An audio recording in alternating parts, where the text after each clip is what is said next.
humanity. Putting truth in these lines while they busy feeding lies. When you got that tunnel vision, gotta open up your eyes. Wake up and go to sleep.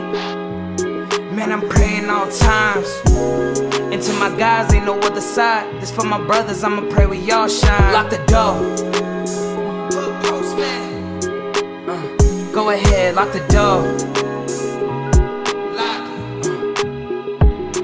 Lock the door. Go ahead, lock the door. Yeah, you already know.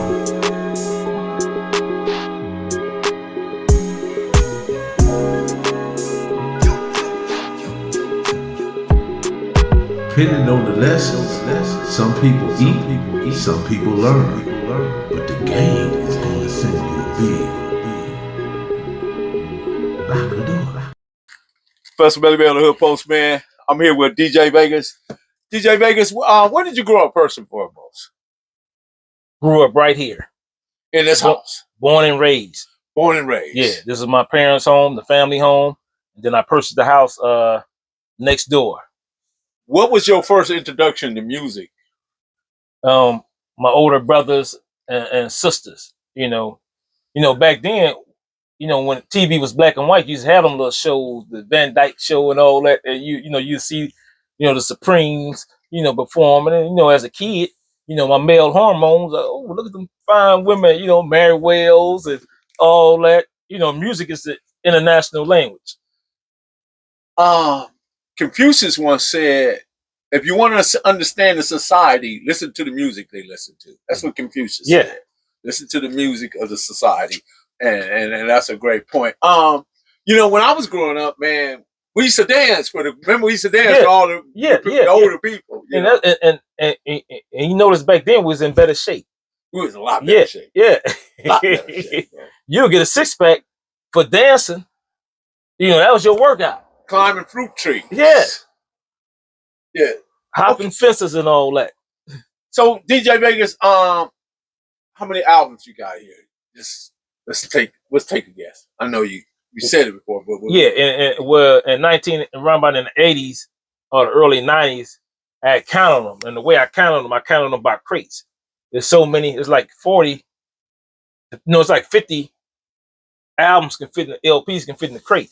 Mm-hmm. So I counted all my crates. And back then I had over 10,000. I'm still buying. I got the new Snoop Dogg LP, the new Ice Cube. I'm still purchasing vinyl, just as a collector. Yeah, I see that Grover Washington behind your head, man. I remember that album right there, man. Grover Washington Jr. Is that Reed Seed or the other one? Don't Let Go. No, that's George Duke. That's George Duke? Yeah. Oh, sure is. Yeah, man. I just did a live on that. That's the one with Dookie Stick. Yeah. And was it Rhyme and Reasons? And then the other one was Reach For It. Reach For It. And then he had a nice mellow slow cut. A lot of people ain't hip to. I think it's Rhyme and Reason. And they went with Roy Ayers and all of them. Oh yeah. They all was into right. I don't know why I thought that was Grover Washington. Yeah. Yeah, that's amazing. Growing up, you start listen to the music, right? Right. What year did you buy your first album? I bought my first album probably matter of fact, it wasn't even an album. It was an 8-track. It was an 8-track? Yeah. And do you remember the name of the 8-track? I don't even know, and I probably still got it. I still got all my 8 tracks. Man, I noticed that because you quite a collector. How long you been collecting as well? I've been collecting since around about 75. My parents had vinyl. They had the old 78s, and then my older sister and older brother had albums. And that's a reel-to-reel back there. Yeah, the reel-to-reel. And I still got albums that got my sister's initials name on them. But then we had an older DJ on our block, take you back to the Wastax days. He was a DJ. He had vinyl. I got some of his vinyl. Matter of fact, that Betty Davis, that's one of his albums. I got Spade old albums with his initial on them. Let's talk about Spade. What year did you meet Spade? I met Spade around about He had to be 60, we'll say around about like 69, 68. So you guys grew up together. We was in the Cub Scouts together. Oh, That's why when people be trying to tell me stories about Spade, I just laugh at them. Like, you know, this is me you talking to. Matter of fact, when he passed, you know, we grow apart, people had new friends. Or we ain't gotta talk and hang around each other, but we still day ones. And I remember walking in his mom's house after he passed, and his brother Keith Bosco from 151, when he seen me walk through the door, he told his mama, now this is who we need to have on the obituary. You know, you had all the new friends from the motorcycle set and this and that, you know. But that was, you know, them are new friends. You know, they went from day one. So everybody was talking about the Blazer. I knew Spade when he had the Regal. But the coolest thing about it, Spade told me something I didn't realize I had done. When Spade had got out, Spade told me, he said, man, you took me to my first nightclub, and it shocked me. And guess what the club was? Carolina West. No. Before that, we was youngsters, teenagers. Oh, the car wash. We couldn't get in Carolina West at one time. We was too Workshop. young. The workshop. That was the car wash before the workshop. Yeah. And I can see that because when I was everybody that ride with me, I cruised and went to Hollywood. We wasn't really into freeways because we were young, you know. I used to take Western all the way up, you know, to Hollywood Boulevard, and I think I spotted the workshop. I'm seeing all these low riders turn right. I think there was 89th or something like that. So I pull up. That's how I found out about the workshop. I used to fall asleep in the workshop because it was a teenager club, but it stayed open to like it was always dark in that back room. And it stayed open to like 3:30, you know, 4 in the morning, and they had the gym bleachers up in there. Yeah. And everybody started leaving and started thinning out. I'm hanging out, you know, so the music bumping, they had the music real loud, Funkadelics playing. After a while, you know, you ain't dancing no more. Nah, you know, like, you know, but yeah, the workshop.